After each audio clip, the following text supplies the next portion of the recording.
முகுந்த மாலையில் குலசேகர ஆழ்வார் நம் புலன்களை செய்ய வேண்டியவற்றை சொல்கிறார்.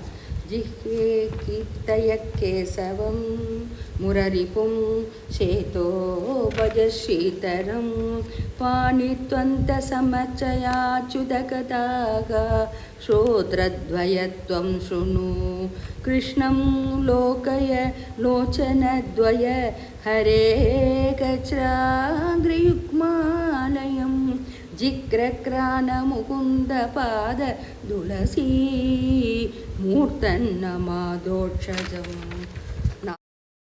மனமே முராரியை பஜனை செய், கைகளே ஸ்ரீதரனை அர்ச்சனை செய்யுங்கள், காதுகளே அச்சுதனின் கதைகளை கேளுங்கள், கண்களே கிருஷ்ணனை காணுங்கள், மூக்கே முகுந்தனின் பாத துளசியை நுகர், தலையே நீ ஆண்டவனை வணங்கு.